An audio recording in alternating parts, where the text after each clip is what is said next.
पहले अनुसूची में पूछा जाए किसका उल्लेख है तो क्या बताओगे आप? संघ और इसके इसके राज्य क्षेत्रों का उल्लेख है, इसके राज्य क्षेत्रों का उल्लेख है। अच्छा, फिर जो दूसरी अनुसूची है उसके अंदर किसका उल्लेख मिलता है? तो वेतन भत्तों का, किनका उल्लेख मिलता है? वेतन भत्तों का उल्लेख मिलता है। और इसके अलावा देखा जाए तो परिलब्धियों के बारे में उल्लेख मिलता है। परिलब्धियों के अलावा हमारे जो पदाधिकारी है इनके विशेषाधिकारों का भी उल्लेख मिलता है ना। तो दूसरा आपके लिए ये महत्वपूर्ण है, सीधा पूछा जाता है ना कि किस अनुसूची के अंदर हमारे भारत के पदाधिकारियों के वेतन भत्ते मिलते हैं, तो क्या बताओगे आप?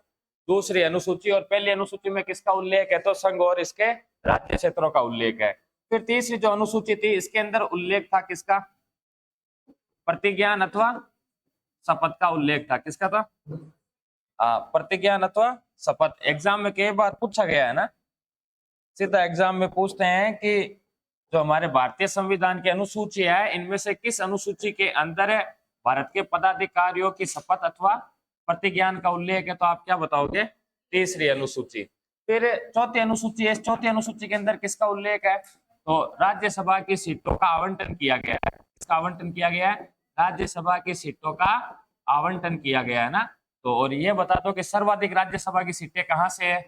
तो यूपी से है। और कितनी है? 31। और लोकसभा की सीटें कितनी है यहाँ से? तो 80। और विधानसभा की कितनी है? तो 403 सर्वाधिक है ना। और ये पूछा जाए कि अपने राजस्थान से कितने राज्यसभा में सदस्य जाते हैं, तो 10 सदस्य कहाँ जाते हैं? राज्यसभा। और 25 सदस्य कहाँ जाते हैं? तो टोटल पूछा जाए कि संसद में कितने जाते हैं, तो 35 सदस्य जाते हैं ना। फिर अपन ने पांचवी सूची पूछा जाए कि पांचवी सूची में क्या है, तो पांचवी अनुसूची के अंदर किसका उल्लेख है?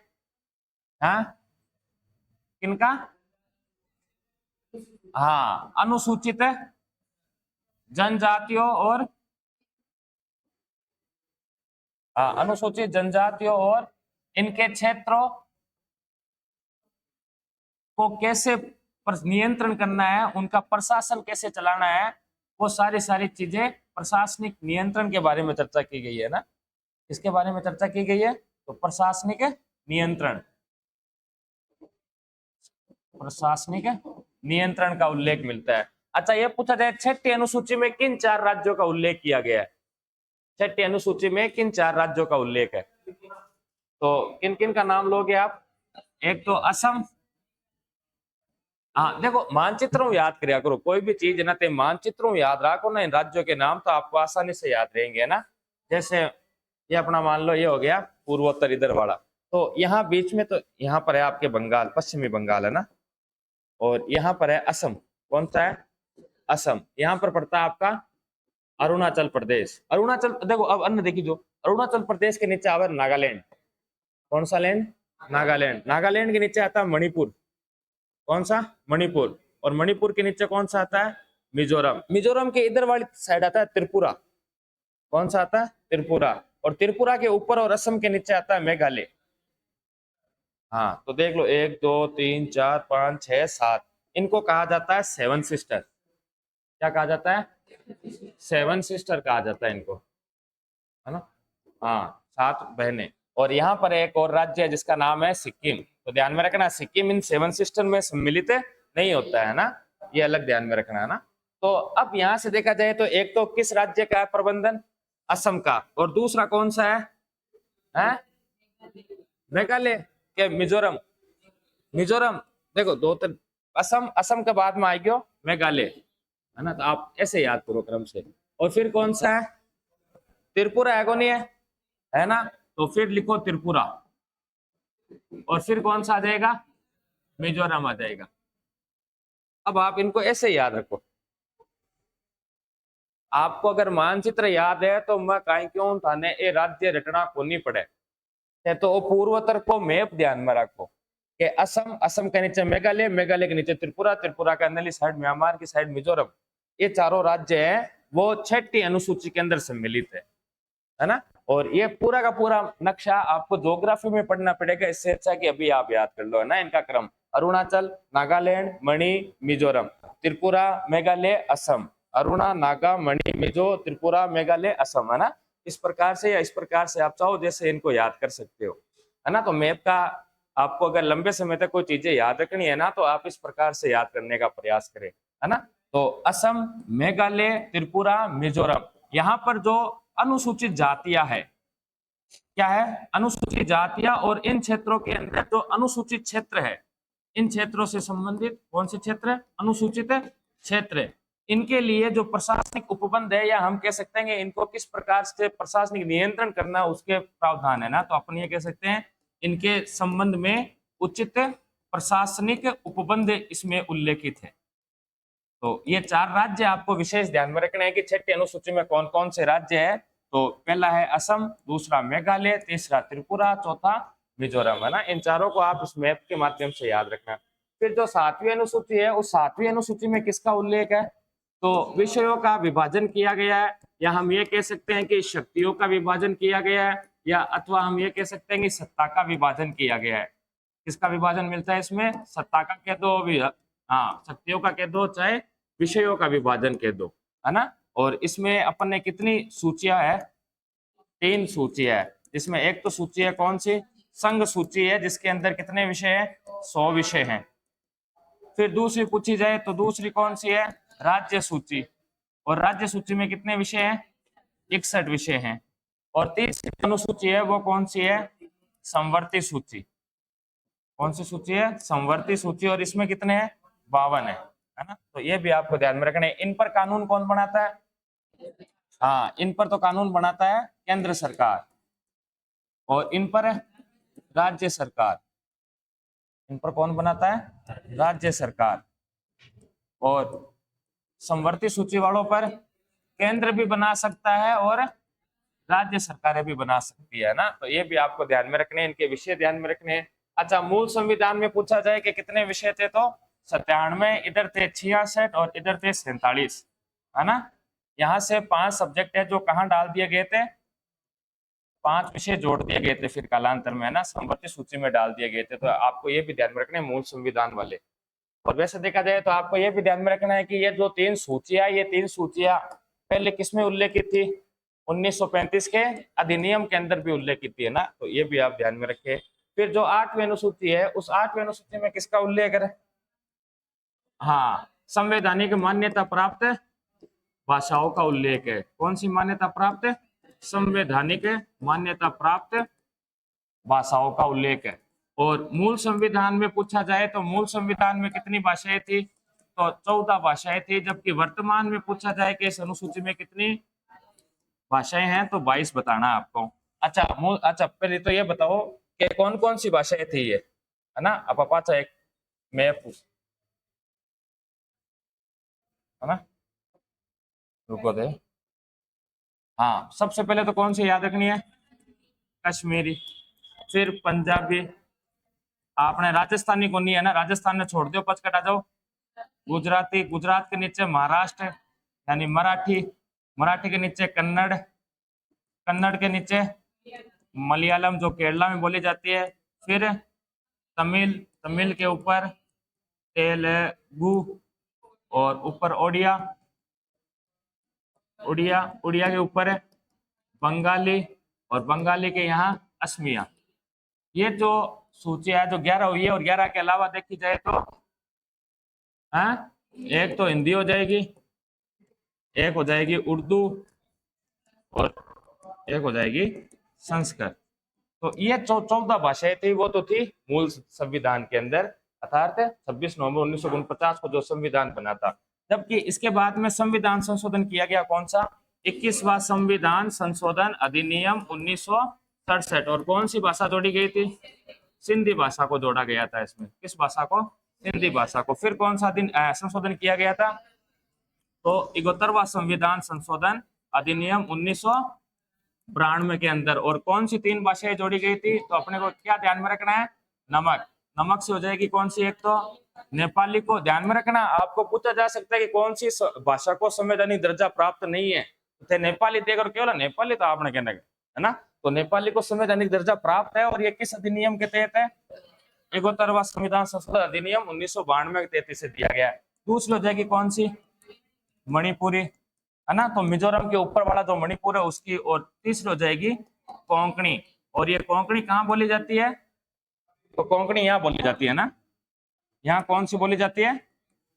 कोंकणी। और यहाँ अपने यहाँ इस क्षेत्र के अंदर कौन सी बोली जाती है? राजस्थान और गुजरात के जो पाकिस्तान वाला एरिया ना, यहाँ सिंधी बोली जाती है। और नेपाली यहाँ हो ही जाएगी आपके, एक हो जाएगी ये मणिपुरी, है ना। तो ये तीनों आपको ध्यान में रखने। फिर कौन सा संविधान संशोधन हुआ था? हाँ, तो 92वां संविधान संशोधन हुआ था, और ये कब हुआ था? 2003 के अंदर हुआ था। और इसके तहत 4 भाषाएं जोड़ी गई। कौन कौन सी? हाँ, पहली तो थी बोडो, दूसरी थी डोगरी, तीसरी थी मैथिली, और चौथी थी संथाली। तो ये चारों भाषाएं आपको ध्यान में रखनी है। किस संविधान संशोधन के तहत जोड़ी गई थी? 92वां। और ये कब हुआ था?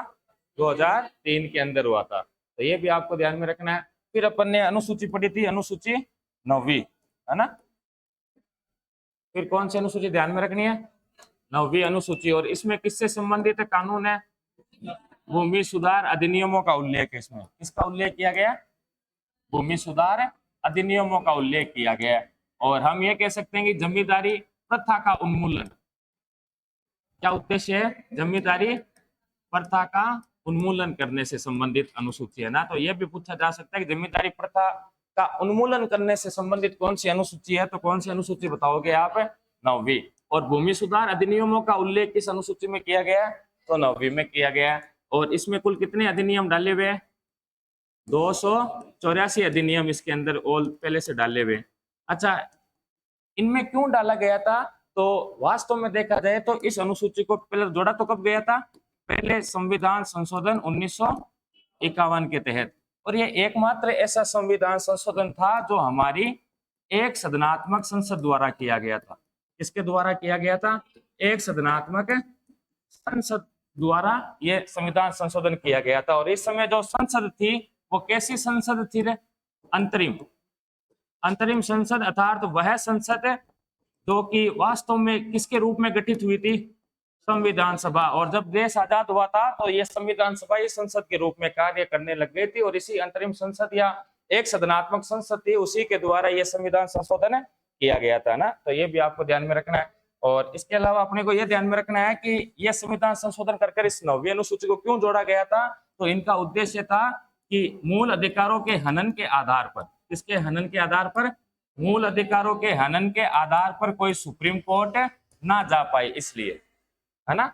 और जोड़ा गया। जोड़ने के पश्चात मैंने कहा था कि भाई कई सारे मुकदमे मामले चले थे, जिनमें एक प्रसिद्ध मामला आया था, इसका नाम क्या था? केशवानंद भारती मामला। और ये केशवानंद भारती मामला कब आया था? रिजल्ट इसका तो 24 अप्रैल 1973 को इसका निर्णय सुनाया गया था। और इस दिन के बाद, किस तारीख के बाद? इस 24 अप्रैल 1973 के बाद अगर इस अनुसूची में कोई अधिनियम डाला गया है तो उसकी क्या किया जा सकता है? हाँ, आफ्टर, यानी कि इस तारीख के बाद में उसका क्या किया जा सकता है? न्यायिक पुनरावलोकन किया जा सकता है। तो ये ध्यान में रखना, आपको पूछा जा सकता है। जबकि इस सूची से पहले अगर कोई कानून इसमें डाला गया है तो उसकी क्या नहीं किया जा सकता? न्यायिक पुनरावलोकन नहीं किया जा सकता। ये ध्यान में रखना, न्यायिक समीक्षा या न्यायिक पुनरावलोकन नहीं किया जा सकता था ना। तो ये भी आपको ध्यान में रखनी है। 283 अधिनियम है भूमि सुधार जमींदार उन्मूलन। फिर अपन ने कल शुरू की थी 10वीं अनुसूची। कौन सी अनुसूची? 10वीं अनुसूची। और 10वीं अनुसूची किससे संबंधित है? तो दल बदल विरोधी कानूनों से संबंधित है। कौन से कानूनों से? दल बदल विरोधी कानूनों से संबंधित है। अब ये दल बदल विरोधी कानून इसमें कब जोड़े गए थे? तो ये जोड़े गए थे 52वें संविधान संशोधन अधिनियम 1985। और इस समय किसकी सरकार थी?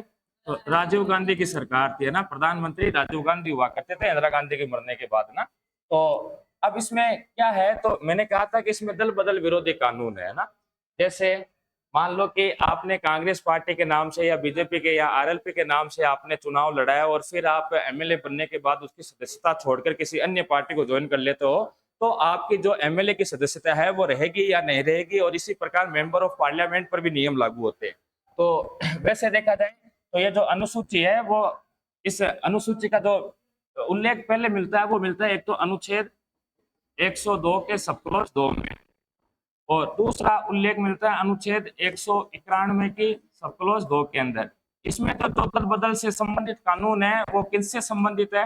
विधानमंडलों से, राज्यों के जो विधानमंडल है इन राज्यों के विधानमंडलों से संबंधित कानून है। और इसमें अपने किससे संबंधित है, तो संसद के अंदर अगर संसद का कोई सदस्य दल बदल करता है तो उससे संबंधित कानून इस 102 का सब क्लॉज 2 और 191 के 2 सब क्लॉज में राज्य विधानसभाओं के, है ना, विधानमंडलों के। याद रह जाएगी इतनी बात। फिर अपन ने बात की थी कि इसमें कौन योग्य अयोग्य होगा, यानी दल बदल के लिए कौन आरोपी सिद्ध होगा, कौन अयोग्य होगा। अपने को क्या क्या ध्यान में रखना है कि इसमें सबसे पहले कौन अयोग्य हो सकता है।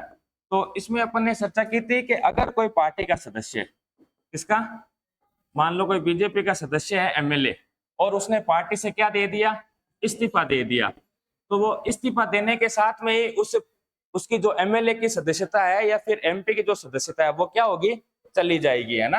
यानी कि अब वो कोई एमपी कोई एमएलए को नहीं।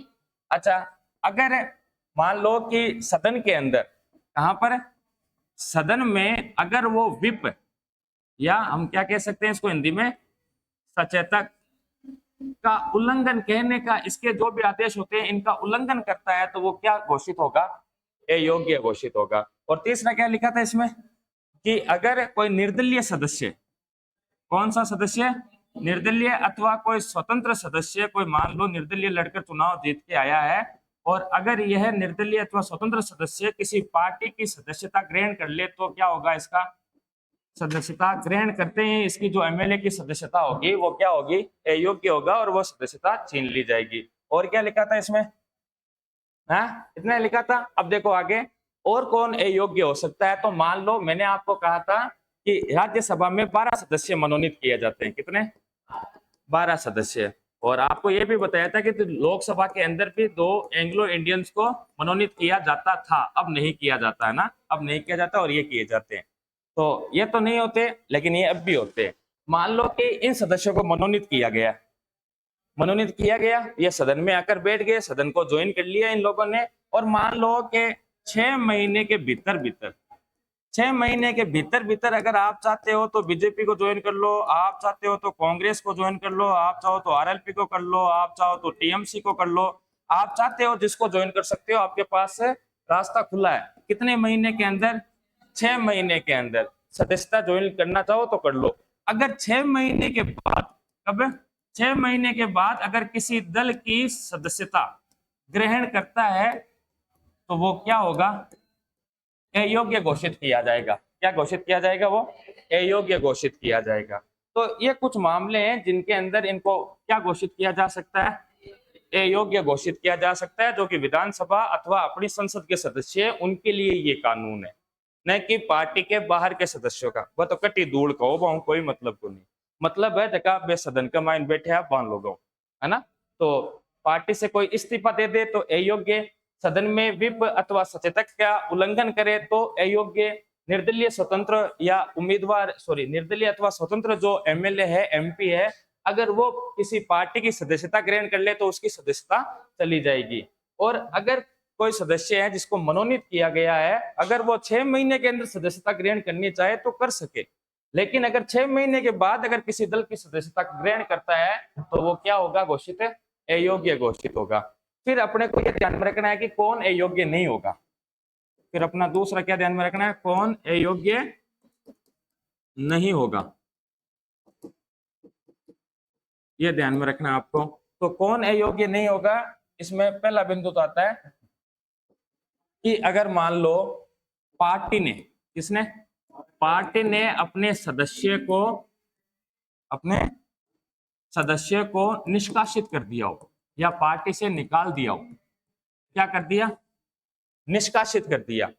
जैसे अभी मैंने यहाँ पर क्या कहा था कि पार्टी से इस्तीफा दे दिया हो। जैसे मान लो कि मैं एमएलए हूँ, मैं चेतन जी हूँ, सपोज कर लो, है ना, चेतन जी ने तो आपने कोई दूसरा बन जावा, है ना, कौन देते चेतन जी, अब डीड बना के चेतन जी है, चलो महेंद्र चौधरी बन गया आप, अब महेंद्र चौधरी आ, चेतन जी ठीक है, अब हाँ ठीक, अब तो ठीक हो, बात तो ठीक।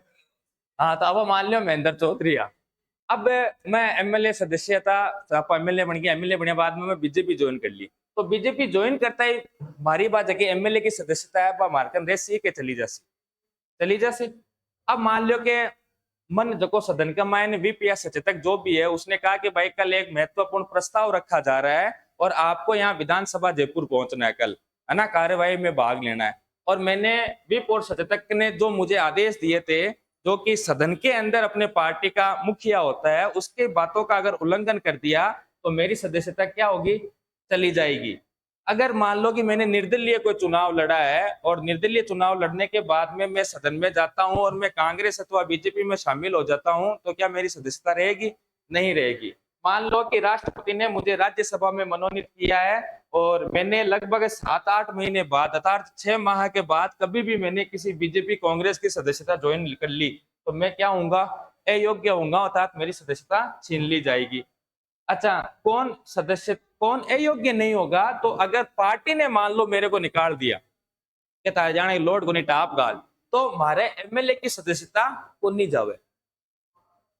कब तक कौन जावे, जब तक मैं किसी दूसरे दल में शामिल ना हो जाऊं, जब तक किसी दूसरे दल में शामिल न हो जाए। बात समझ में आई। मन पार्टी निकाल दियो, कांग्रेस वाला निकाल देगा, सचिन पायलट के साथ में हुई नहीं, घनी बुंडी हुई बेचारा का, मैं नौक पद मंत्री पद छीन लिया, सब छीन लिया, है ना। लेकिन वो कोई दूसरा दल में कौन गयो, अगर वो कोई बीजेपी ज्वाइन कर ले तो नहीं बेटे, तो भी एमएलए की जगह सदस्यता ही बात कहीं होती, ऑटोमेटिकली खारिज हो जाती है ना। तो पहला तो ये ध्यान में रखना है कि अगर पार्टी से कोई मान लो कांग्रेस का एमएलए उसको निकाल दिया तो वह अयोग्य घोषित नहीं होगा। कब तक नहीं रहेगा, जब तक वो किसी दूसरे दल में शामिल ना हो जाए, और अगर वो दूसरे दल में शामिल होता है तो वो क्या घोषित कर दिया जाएगा, अयोग्य, अर्थात उसके एमएलए एमपी की सदस्यता छीन ली जाएगी। फिर और कौन नहीं होगा, तो दूसरा जैसे अपने लोकसभा का अध्यक्ष, कौन, लोकसभा अध्यक्ष, लोकसभा का उपाध्यक्ष, और इसके अलावा देखें तो राज्यसभा का उपसभापति, सभापति नहीं, ध्यान रखना, राज्यसभा का उपसभापति, क्योंकि वो तो उपराष्ट्रपति है, वो उपराष्ट्रपति के रूप में चुनकर आया है ना। फिर इसके अलावा देखा जाए तो विधानसभा, विधानसभा के जो अध्यक्ष होते हैं और उपाध्यक्ष, जिस प्रकार लोकसभा में होते हैं उसी प्रकार कहाँ होते हैं, अपने लोक विधानसभा में होते हैं। और इसके अलावा विधानसभा, सॉरी विधान परिषद, विधान परिषद का अगर सभापति है या उपसभापति है, देखो सब, राज्यसभा का तो कौन, केवल और केवल सभापति, हाँ सॉरी उपसभापति, है ना। और विधान परिषद के दोनों आ जाएंगे, उपसभापति और उपसभापति। इन दोनों को, इन चारों, अगर मान लो कि इन्होंने अपनी पार्टी से इस्तीफा दे दिया, इन्होंने क्या किया है, इन्होंने अपनी पार्टी से इस्तीफा दे दिया, पार्टी से क्या दे दिया, इस्तीफा किया। तो अब आप ऊपर चर्चा करी कि अगर कोई एमएलए एमपी जो सदन का सदस्य है वो अगर अपनी पार्टी से इस्तीफा दे दे तो अयोग्य सिद्ध होगा, उसकी सदस्यता चली जाएगी। लेकिन यहाँ पर अब ये लोकसभा अध्यक्ष, उपसभापति वगैरह ये सब अपनी अपनी पार्टियों के सदस्य होते हैं। अब मान लो लोकसभा का सदस्य है, जैसे अपने ओम बिरला जी है, ओम बिरला ने बीजेपी से इस्तीफा दे दिया, भाई ऊपर तो अगर कोई नॉर्मल एमपी इस्तीफा देवा तो भी सदस्यता चली जाए, लेकिन ओम बिरला जी ने इस्तीफा दे दिया, तो क्या उनका लोकसभा का जो अध्यक्ष का पद है या फिर जो उनके मेंबर ऑफ पार्लियामेंट की जो सदस्यता है वो छीन ली जाएगी, नहीं छीनी जा सकती, है ना।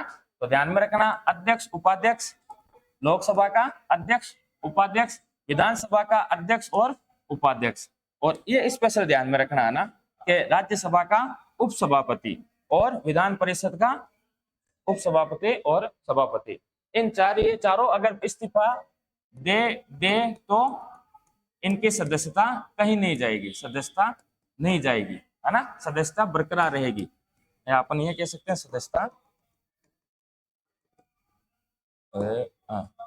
सदस्यता बरकरार रहेगी, बरकरार रहेगी। तो ये भी आपको ध्यान में रखना है ना। जैसे यार और कौन उसे बताओ, तो 2 पॉइंट आने विशेष ध्यान में रखना। अच्छा एक और ध्यान में रखना, अब एक और क्या ध्यान में रखना है, तो मान लो मैंने आपको ये बताया भी है कि अभी ये तो समझ में आ गया कि सदन का कोई भी सदस्य अगर पार्टी अदला बदली करे या निर्दलीय न बनने जावे तो भी सदस्यता चली जाती।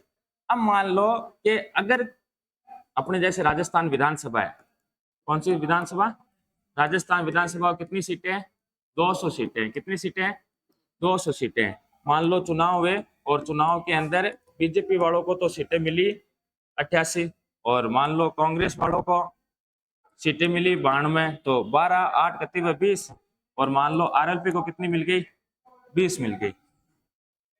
अब बीजेपी वालों ने भी अच्छा ऑफर देंगे, कांग्रेस वाले भी अच्छा ऑफर देंगे। मान लो इनमें से, या मान लो ये 21 मान लो, इनको कितना मान लो? 21 मान लो। एक बार थोड़ा कम कर दिया, नहीं इनको कर लो 91, है ना, 200 सीटें होगी।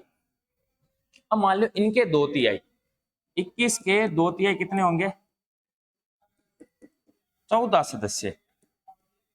कितने सदस्य? 14 सदस्य। भाई 21 के कितने सदस्य? 2/3 सदस्य। अगर ये जो 2/3 सदस्य हैं, अगर ये कहां चले गए? बीजेपी में, या मान लो कहां चले गए? कांग्रेस में चले गए, तो बताओ इन 14 सदस्यों की सदस्यता जाएगी या रहेगी? तो रहेगी, क्योंकि ऐसी परिस्थिति के अंदर पार्टी का ही विलय दूसरी पार्टी में मान लिया जाता है। क्या पूरी की पूरी पार्टी की मिल गई, है ना, बीजेपी में मिल गई, है ना, पूरी की संपूर्ण पार्टी का विलय मान लिया जाएगा, है ना। तो ऐसी परिस्थिति में इनकी सदस्यता नहीं जाएगी। लेकिन मान लो 2/3 से कम, अगर मान लो 13 सदस्य अगर बीजेपी या कांग्रेस ज्वाइन करते हैं तो उनकी सदस्यता चली जाएगी। शर्त है कि 2/3 से ज्यादा होना चाहिए, 2/3 से कम है तो उनकी सदस्यता चली जाएगी। पहले ये 1/3 किया था राजीव गांधी सरकार ने। कितना किया था? 1/3। अब 1/3 का मतलब है 21 में से 7 अगर चले जाए तो भी लोग रुकिया कोनी, एमएलए चुनाव के बाद में दल बदल पूरा करता बेटा। नाम तो जीत रहे हैं कांग्रेस के, अन्य जार कोई टीएमसी मिल जातो, कोई बीजेपी मिल जातो, जो ना कांग्रेस वाला माथा खराब हो गया, क्यों करा कहीं पूर्ण बहुमत आनो बंद हो गयो इंदिरा गांधी के जाया बाद में, तो उन्होंने फिर इस प्रकार के कानून बनाए थे, है ना। तो ये ध्यान में रखना, 52वां संविधान संशोधन 1985, है ना। और ये सारी चीजें ध्यान में रखनी है कि कौन योग्य होगा और कौन अयोग्य होगा, है ना। अच्छा, इन बताओ कि ये जो दल बदल से संबंधित है, किससे? दल बदल से संबंधित जो अयोग्यताएं हैं, अयोग्यताओं और योग्यताओं, इन दोनों का जो निर्धारण है वो कौन करेगा रे? हाँ, तो वो कौन करेगा? वो पीठासीन अधिकारी करेगा। और पीठासीन अधिकारी का मतलब है उस सदन का अध्यक्ष या सभापति या उपाध्यक्ष या उपसभापति, यानी जिनके ऊपर नाम लिखे ना ये वाले, है ना। तो ये सारे के सारे पीठासीन अधिकारी है, बस इसमें एक सभापति और जोड़ दो पीठासीन अधिकारी के अंदर, है ना। तो वो निर्धारण करेगा, ये आपको ध्यान में रखना है। अच्छा, मान लो कोई चुनावों में धांधली से संबंधित है, कोई सदस्य की योग्यता से संबंधित निर्णय लेने, भाई इन दल बदल के अलावा किसी अन्य मामले में एमएलए या एमपी की योग्यता अथवा अयोग्यता का निर्धारण करना है। किसको छोड़कर? दल बदल को छोड़कर। अन्य किसी मामले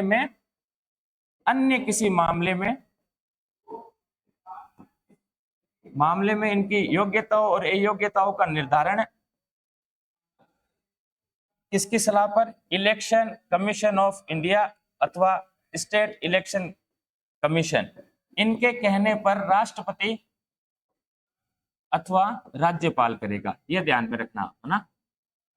अन्य मामलों में योग्यताओं अथवा अयोग्यताओं का निर्धारण कौन करेगा? इलेक्शन कमीशन ऑफ इंडिया के कहने पर राष्ट्रपति करेगा और स्टेट इलेक्शन कमीशन के कहने पर राज्यपाल करेगा, अन्य मामलों में। लेकिन ये पूछा जाए कि दल बदल से संबंधित योग्यताओं का निर्धारण या अनिर्धारण कौन करेगा, तो क्या बताओगे आप? पीठासीन अधिकारी। लेकिन अन्य मामलों में पूछा जाए निर्धारण तो राष्ट्रपति अथवा राज्य में राज्यपाल और सेंट्रल में राष्ट्रपति करेगा। तो ये बातें आपको 10वीं अनुसूची में ध्यान में रखनी है। फिर आती है 11वीं अनुसूची। कौन सी अनुसूची? 11वीं अनुसूची। अब 11वीं अनुसूची में किसका उल्लेख है? तो इसमें उल्लेख है पंचायती राज व्यवस्था का। किसका उल्लेख है? पंचायती राज व्यवस्था का उल्लेख है। ये ध्यान में रखना, ये एग्जाम में बहुत बार पूछी जाती है ना। लगभग अपने राजस्थान का कोई भी एग्जाम होता है उसमें पंचायती राज पूरा का पूरा उल्लेखित है ना।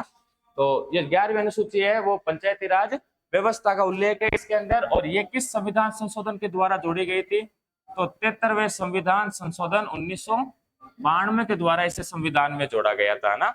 आगे हम पढ़ेंगे पंचायती राज, पूरा पढ़ेंगे पंचायती राज में क्या क्या प्रावधान है। अपन आगे चर्चा करेंगे कि भाग 9 के अंदर किस भाग में, भाग 9 में उल्लेखित है अनुच्छेद 243 से लेकर 243 ओ तक, है ना।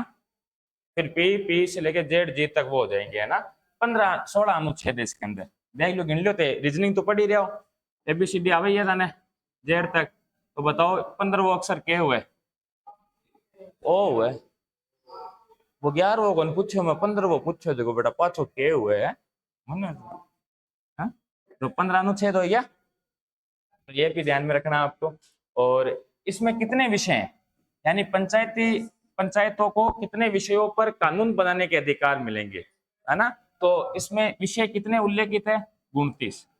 कितने विषय उल्लेखित है 11वीं अनुसूची में, 29 विषय उल्लेखित है। एग्जाम में कई बार पूछा गया कि 11वीं अनुसूची में कितने विषयों का उल्लेख किया गया है, तो कितने हैं, 29 है। और यह 11वीं अनुसूची किस संविधान संशोधन द्वारा जोड़ी गई थी, 73वें संविधान संशोधन भाग 1992 में। और किस भाग में उल्लेखित है संविधान के, तो 90 में है। किस अनुच्छेद से कहां तक 243 ओ तक है, याद रखिए, है ना। फिर आपको ध्यान में रखनी है 12वीं, आगे पढ़ेंगे पूरा।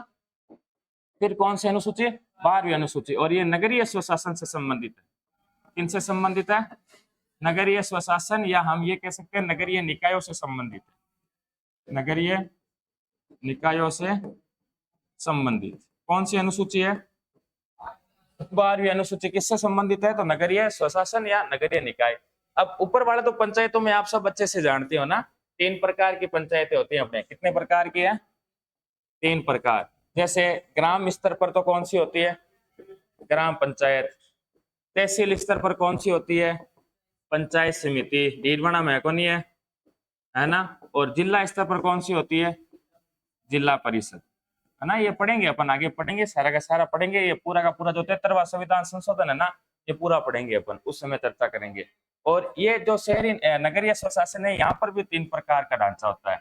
एक तो होती है नगर पालिका, जैसे अपने डीडवाना पहले नगर पालिका हुआ करती थी, है ना, और वर्तमान में क्या बन गई, नगर परिषद। और फिर कौन सा आता है, नगर निगम। कितने नगर निगम है, तो 10 है अपने, है ना। तो ये जो इनसे संबंधित प्रावधान है ना, इनके सदस्यों के, इस 11वीं अनुसूची में, 12वीं अनुसूची के अंदर, 11वीं अनुसूची में इनका और 12वीं अनुसूची में इनका, इनके चुनाव कैसे होंगे, इनके वेतन भत्ते क्या होंगे, इनके अधिकार क्या है, इनको क्या क्या काम करने हैं, और वो सारा का सारा उल्लेख है इनके अंदर, है ना। तो 11वीं अनुसूची में पंचायती राज व्यवस्था का उल्लेख है, जो 73वें संविधान संशोधन 1992 के तहत जोड़ी गई थी, इसमें 29 विषय हैं। और ये जो 12वीं अनुसूची नगरीय स्वशासन अधिनियम से संबंधित है, और इसमें यह जोड़ी गई थी 74वें संविधान संशोधन के द्वारा। इसके द्वारा 74वें संविधान संशोधन 1992 के द्वारा जोड़ी गई थी। पढ़ेंगे ये अपन, आगे पढ़ेंगे, अच्छे डिटेल से पढ़ेंगे, है ना। और इसमें कुल कितने विषय हैं, तो इसमें 18 विषय। कितने विषय हैं इसमें, कुल 18 विषय, है ना। यानी कि नगर पालिकाओं को कितने विषयों पर कानून बनाने के अधिकार है, 18 विषय। जैसे मान लो अपने डीडवाना में मेला लगा हुआ है ना, तो ये जो मेला का मायने जगह आपका टेंट लगा रखा है, ये टेंट कहीं आपके बाप की मर्जी लगा रखी है, तो एक इजाजत तो लगाया है, ये सगला स्लीपा कटार गया है ना, पूरी की पूरी व्यवस्था आंका कंट्रोल में ही, बट समझ में आई, है ना। अब ये वहां से रुपए वसूल रहे जगह के, जमीन के, तो वो उनका अधिकार है, ये इस 11वीं अनुसूची के अंदर उल्लेखित है ना। मेला लगते हैं तो इस मेले वालों से टैक्स वसूल कर लेते हैं ना, तो ये भी आपको ध्यान रखना है। और 12वीं अनुसूची ये हो ही गई, 18 विषय इसके अंदर, 74वां संविधान संशोधन 1992। अब आपने फटाफट लिख लियो, फिर के बाद में आप संविधान का भाग चालू करा, वास्तविक संविधान चालू करा कि संविधान में और कहीं लिखे ना। लास्ट लाइन कहां तक लिखी थी कल, हाँ कर तक लिखी लास्ट,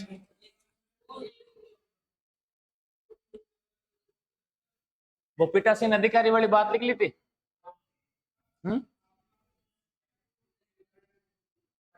हाँ ना, ये 2 पॉइंट लिखे थे शायद, अब तक की पढ़िया, ठीक है। अब आगे लिखो आपने, पीठासीन अधिकारी लिख लियो ना, ठीक है, आगे लिखो। वो मनोनीत वाली नहीं लिखी थोड़ी थी, हाँ तो लिखो मनोनीत वाली लिखो, 3 नंबर पॉइंट लगा के लिखो आप। देखो, यदि कोई मनोनीत सदस्य यदि कोई मनोनीत सदस्य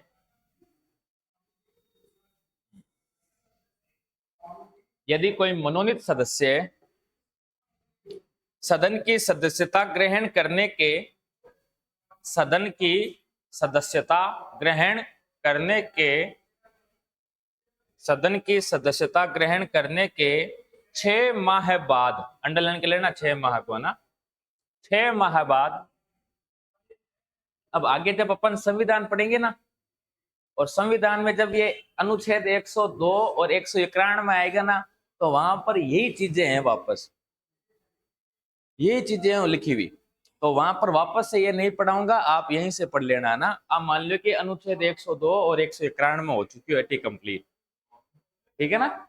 ये दोनों में एक ही बातें हैं, बस एक 191 में तो किसके बारे में लिखा हुआ है, राज्य के विधानमंडलों के सदस्यों के बारे में, और 102 में संसद वाला लिखा हुआ है ना। तो क्या लिखा आपने, यदि कोई मनोनीत सदस्य सदस्यता ग्रहण करने के 6 माह बाद किसी दल की सदस्यता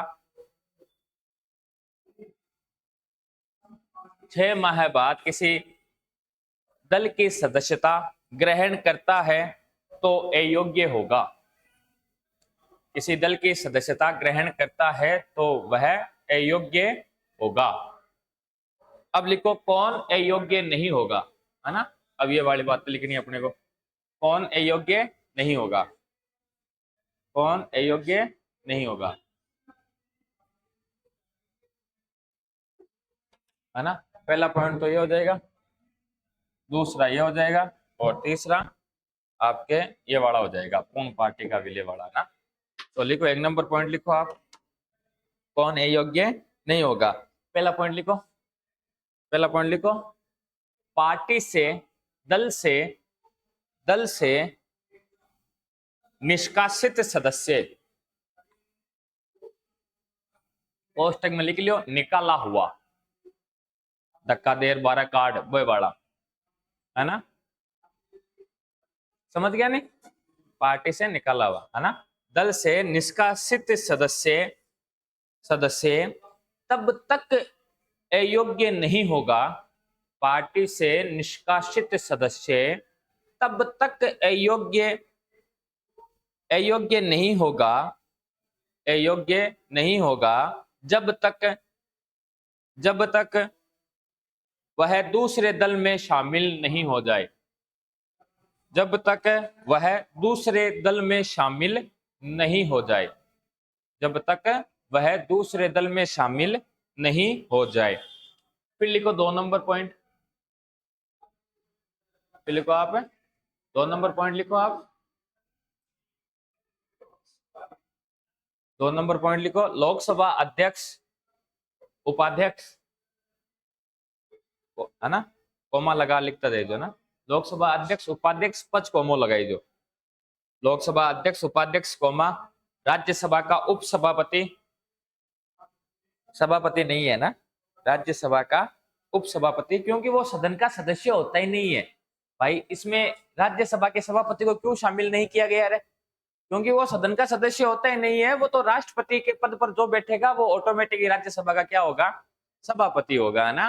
तो सभापति सदन का सदस्य होता ही नहीं है, पहली बात तो ये, इसलिए यहाँ पर अपन सभापति का नाम नहीं लिख रहे हैं। तो लिखो लोकसभा का अध्यक्ष उपाध्यक्ष कोमा, राज्यसभा का उपसभापति वापस कोमो लगाओ, और फिर लिखो विधानसभाओं के अध्यक्ष उपाध्यक्ष, विधानसभाओं के अध्यक्ष उपाध्यक्ष, विधानसभाओं के अध्यक्ष उपाध्यक्ष तथा विधान परिषद के सभापति उपसभापति तथा विधान परिषद के सभापति एवं उपसभापति अगर दल से या लिख दो, दल से या पार्टी से त्यागपत्र दे या इस्तीफा दे तो अयोग्य नहीं होंगे, तो अयोग्य नहीं होंगे, तो अयोग्य नहीं होंगे। फिर 3 नंबर पॉइंट लिखो ये वाला, है ना, ये बड़ा लिखना है। लिखो 3 नंबर पॉइंट लिखो, यदि कोई पार्टी अथवा दल, यदि कोई पार्टी अथवा दल कौमा दूसरी पार्टी अथवा दल में,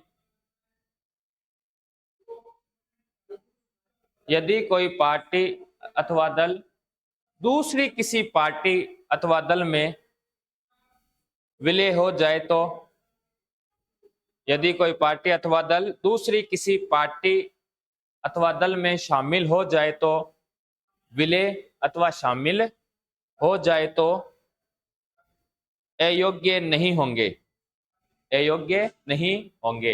यानी कि पूरी की पूरी पार्टी, जैसे शिवसेना वाला चला था ना, है ना, महाराष्ट्र में, तो वो 2/3 से ज्यादा लेकर गया था, वो क्या नाम हो, एकनाथ शिंदे, है ना, उद्धव ठाकरे की ढाण्याचक वालो आदमी एकनाथ शिंदे, वो 2/3 ज्यादा सदस्य लेकर के होगी, आ शिवसेना ओरिजिनल है ना, समझ में आएगी भाई एकनाथ शिंदे वाली। एकनाथ शिंदे अगर कम सदस्यों को लेकर जाता 2/3 से कम, तो वो पार्टी सदस्यता से क्या हो जाते हैं, निष्कासित हो जाते हैं, ना मुख्यमंत्री बनता है, एमएलए कौन तो मुख्यमंत्री का टू बनता है ना। तो ये भी आप ध्यान में रखना। तो महाराष्ट्र की राजनीति है वो इसी से प्रभावित है, इसी का प्रयोग किया गया था वहां पर, है ना, कांग्रेस एनसीपी की सरकारें तोड़ने के लिए। कहीं लिखे होते हैं अर्थार्थ, फिर आगे लिखो अर्थार्थ, अर्थार्थ किसी दल के, अर्थात किसी दल के 2/3 सदस्य, अर्थात किसी दल के 2/3 सदस्य सहमति से, सहमति से दूसरे दल या पार्टी में शामिल हो जाए तो, किसी दूसरे दल अथवा पार्टी में शामिल हो जाए तो अयोग्य नहीं होंगे,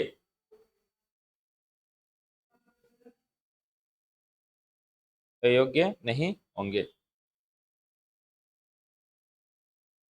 लिख दिया। अच्छा, ऊपर आपा आप बात तो लिख ही ली कि दल बदल से संबंधित योग्यताओं और अयोग्यताओं का निर्धारण पीठासीन अधिकारी करेगा और इसका जो निर्णय होगा वो अंतिम होगा, है ना, याद रहिए। राहुल गांधी के साथ अभी तो यहाँ सुखी हुई हो है, वो कहीं हो था।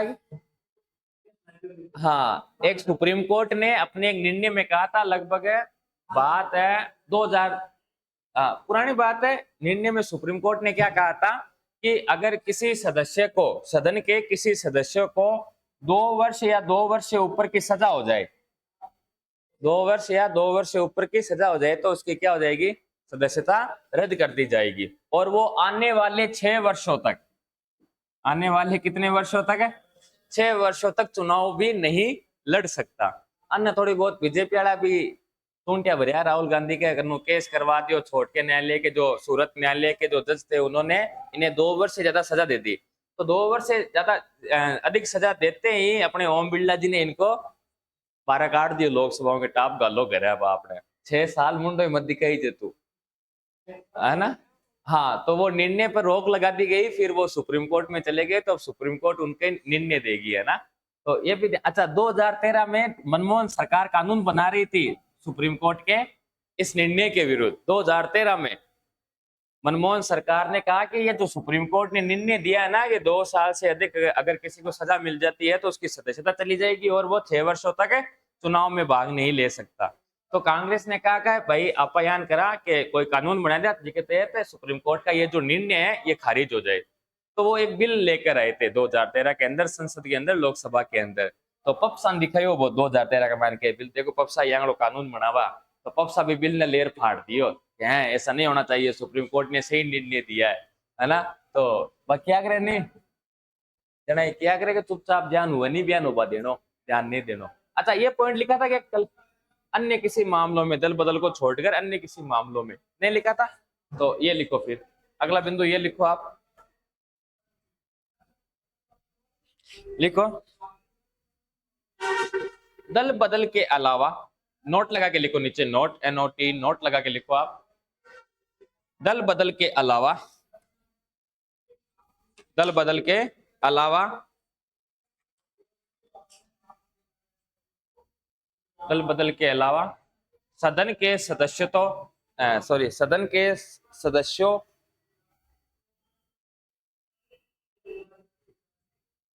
दल बदल के अलावा सदन के सदस्यों की अन्य योग्यताओं एवं अयोग्यताओं से संबंधित निर्णय,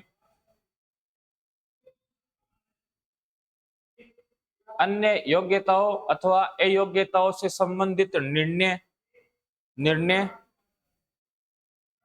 निर्वाचन आयोग की परामर्श पर, सॉरी, निर्धारण अयोग्यताओं अथवा योग्यताओं का निर्धारण